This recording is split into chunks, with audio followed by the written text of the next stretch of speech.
तो आज हम एक ऐसे विषय पर बात कर रहे हैं जो अक्सर बहसों में रहता है बिल्कुल। और जिसका सीधा ताल्लुक भारत की पहचान से है। हाँ हमारे सामने वरिष्ठ पत्रकार संजय सक्सेना का एक लेख है जी। इसका शीर्षक है संवैधानिक निष्ठा और भारत में इस्लामी उग्रवाद। बिल्कुल। और ये लेख मतलब शुरू से ही एक बड़ा दावा करता है। ये कहता है कि भारतीय मुस्लिम समुदाय के भीतर दो बिल्कुल अलग अलग रास्ते चल रहे हैं। अच्छा। एक रास्ता है संविधान को सबसे ऊपर मानने का और दूसरा शरिया कानून लागू करने की मांग का। तो सवाल यही है कि एक ही समुदाय में ये दो रास्ते कैसे हैं? एक राष्ट्र निर्माण का और दूसरा लेखक के अनुसार समाज को बांटने का।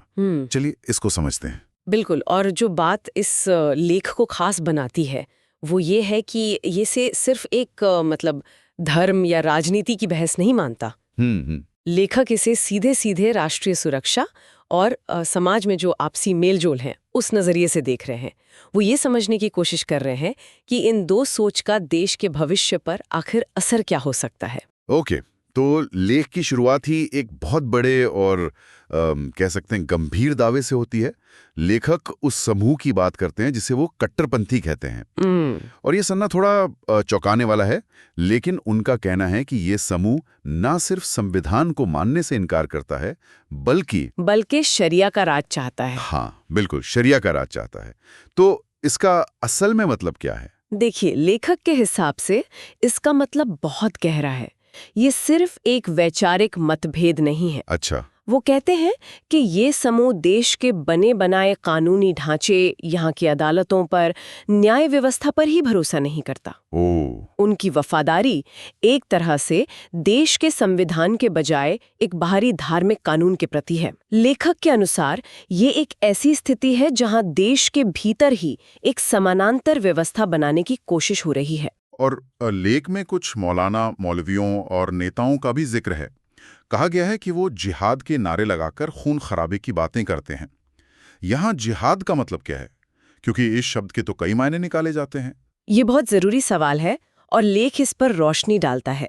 जब लेखक कट्टरपंथियों के संदर्भ में जिहाद की बात करते हैं तो वो इसके उस मायने की तरफ इशारा कर रहे हैं जिसे हिंसा और हथियारबंद संघर्ष से जोड़ा जाता है। उनका तर्क है कि इस शब्द का इस्तेमाल युवाओं को भड़काने के लिए, देश में अशांति फैलाने के लिए एक हथियार के तौर पर किया जा रहा है। वो कहते हैं कि ऐसे लोग आतंकवादियों और घुसपैठियों के समर्थन में खड़े दिखते हैं जो देश की सुरक्षा के लिए सीधा खतरा है। लेख में कुछ संगठनों का भी नाम लिया गया है, जैसे पीएफआई और सीमी। जो सुनने वाले शायद ना जानते हों, ये संगठन कौन है और इनका जिक्र यहाँ क्यों है?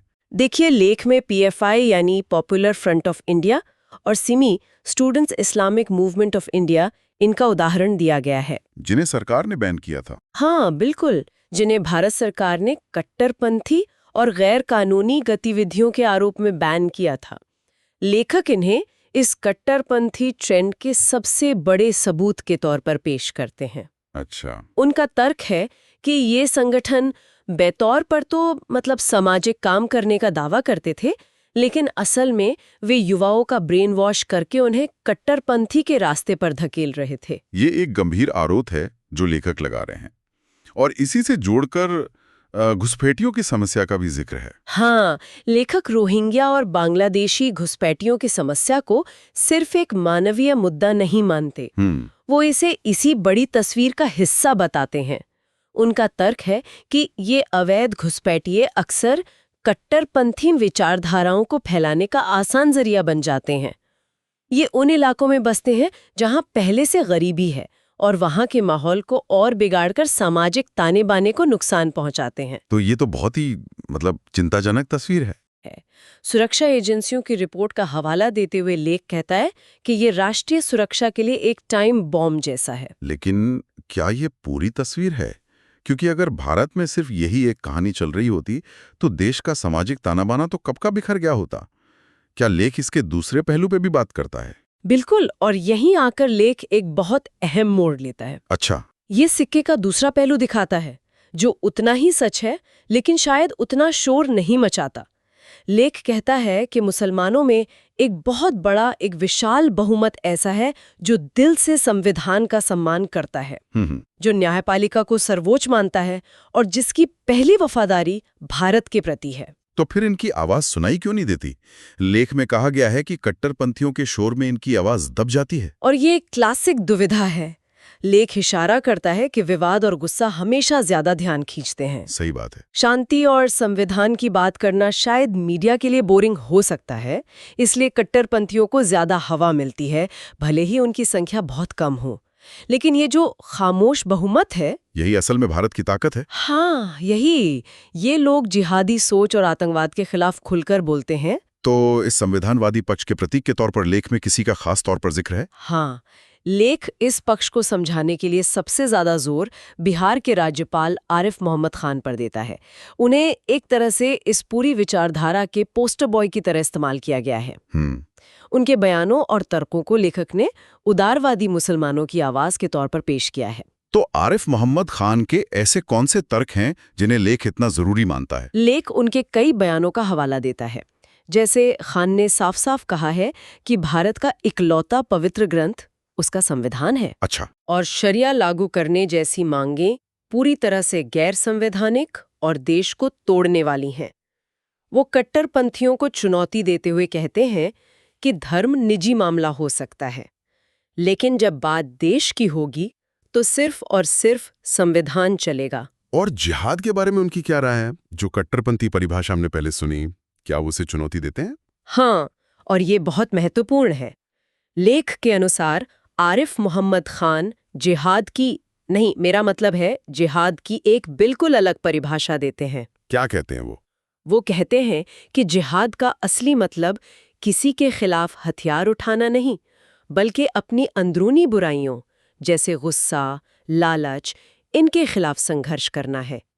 ये एक आध्यात्मिक लड़ाई है, बाहरी नहीं।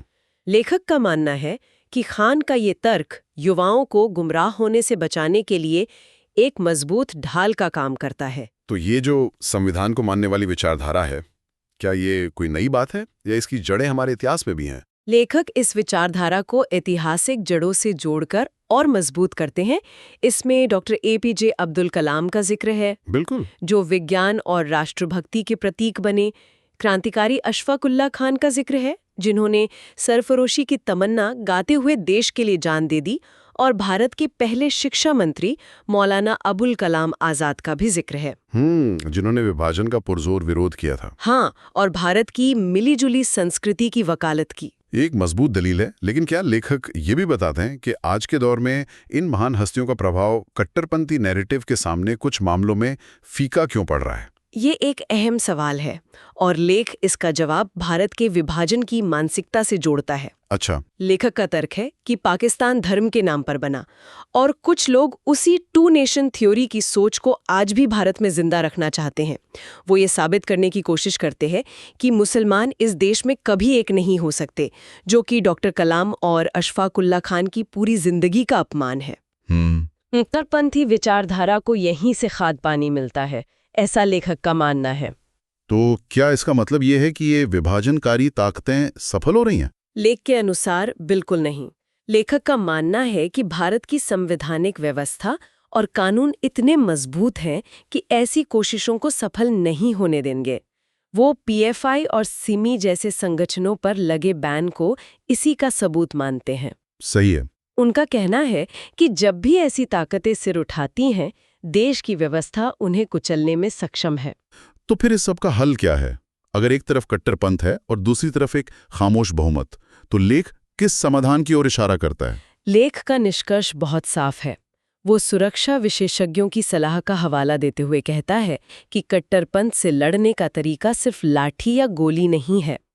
सबसे असरदार तरीका है उदारवादी और संविधानवादी मुसलमानों को आगे लाना, उन्हें एक प्लेटफॉर्म देना और उनकी आवाज को बुलंद करना। लेकिन ये होगा कैसे? सिर्फ कहने से तो लोग आगे नहीं आएंगे। यहीं पर आरिफ मोहम्मद खान की एक और चेतावनी का जिक्र है, जो बहुत प्रासंगिक लगती है। उन्होंने कहा है कि अगर मुसलमान खुद को संविधान के दायरे से बाहर करेंगे तो वे भारतीय समाज में अलग थलग पड़ जाएंगे। ये एक तरह से समुदाय के भीतर से ही एक आत्मचिंतन का आह्वान है। बिल्कुल, कि उनकी भलाई देश की मुख्य धारा से जुड़ने में है, न कि उससे कटने में। और शायद ये जुड़ाव पहले से ही काफी मजबूत है, जिसे हम अक्सर नजरअंदाज कर देते हैं। बिल्कुल। लेख इस बात पर भी जोर देता है कि हमें यह नहीं भूलना चाहिए कि भारतीय मुसलमानों का एक बहुत बड़ा हिस्सा शिक्षा, विज्ञान, कला जैसे क्षेत्रों में देश के विकास में चुपचाप अपना योगदान दे रहा है। सही बात है। ये लोग कट्टरता और विवादों से कोसों दूर हैं। जैसे मौलाना अबुल कलाम आज़ाद ने शिक्षा के माध्यम से देश की नींव रखी थी, आज भी लाखों मुसलमान उसी रास्ते पर चलकर देश को मजबूत कर रहे हैं। इसका कोई ठोस उदाहरण लेख में दिया गया है जहां पूरे समुदाय ने एक होकर राष्ट्र के पक्ष में आवाज उठाई हो? हाँ, लेखक 26/11 के मुंबई आतंकी हमले का उदाहरण देते हैं। अच्छा। उस हमले के बाद पूरे देश के मुस्लिम संगठनों, मौलानाओं और आम लोगों ने एक स्वर में उसकी निंदा की थी।